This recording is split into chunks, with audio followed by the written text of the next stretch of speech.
मात्रे, बाल्यावा का भतीजा और भिवंडी पूर्व का निरीक्षक या प्रभारी। मैं आप सब पत्रकारों का स्वागत और धन्यवाद देता हूं कि आप इतने बड़े संख्या में आए। और पत्रकार परिषद का मूल कारण है कि 2 तारीख को जो नॉमिनेशन नामांकित भरने वाले हैं महाविकास आघाड़ी के माननीय श्री सुरेश बाल्यावा मात्रे और महाविकास आघाड़ी के सभी कार्यकर्ताओं को मेरी वजह से गुजारिश है कि बड़ी संख्या में आप लोग उपलब्ध रहो। कार्यक्रम की रूपरेखा क्या है, कहाँ से शुरुआत की जाएगी? कार्यक्रम की रूपरेखा सुबह 10 बजे शिवसेना शहर शाखा भिवंडी यहाँ पे सबको जमा करना है, फिर वहाँ से आगे हम लोग अभी देखेंगे सब रूपरेखा। शिवाजी चौक पे क्या? हाँ, शिवाजी चौक।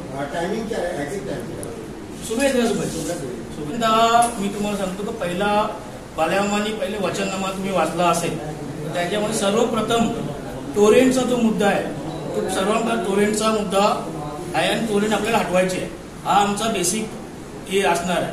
दुसरा हा आमचा ओव्हरऑल विजन काय आहे की भिवंडीचा इन्फ्रास्ट्रक्चर। आता भिवंडी पहिले टेक्सटाईल मार्केट, नंतर वेअरहाऊसिंगचा आता एशियामध्ये नंबर 1 आहे।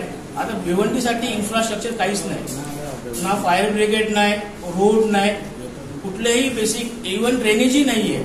तो आमचा विजन तोच असणार आहे की भिवंडीचा ब्युटिफिकेशन, भिवंडीचा इन्फ्रास्ट्रक्चर।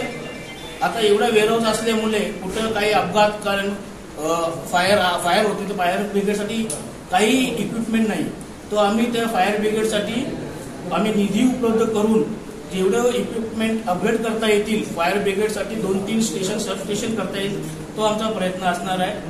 दुसरा मुद्दा भिवंडीचा बस स्टॉप तुम्ही बघितला असेल एसटीचा, त्याची अवस्था एकदम दुर्दशा आहे, त्याचाही ब्युटिफिकेशन करण्याचा काम आम्ही करणार आहोत।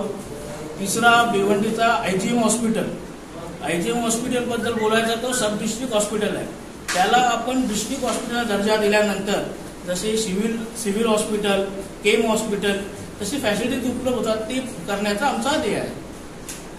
एज्युकेशन बद्दल काय आहे? एज्युकेशनसाठी एज्युकेशन सेक्टरमध्ये आता प्रायव्हेटाइज स्कूल भरपूर आहे, गव्हर्नमेंट स्कूल तेवढे नाही आहे। तर गव्हर्नमेंट स्कूलमध्ये कसं काय प्रमोट करता येईल, जास्त लोकांना आणि जास्त पालकांना गव्हर्नमेंट स्कूल बद्दल जास्त शिक्षणाचा दर्जा कसा उंच करता येईल त्याच्याबद्दल प्रयत्न करू। रोजगार के लिए आप देखो कि जैसा अभी मेन बिजनेस वेयरहाउसिंग और टेक्सटाइल है, बेसिक इंफ्रा अगर आएगा तो हम लोग भी एज ए डेवलपर ही है।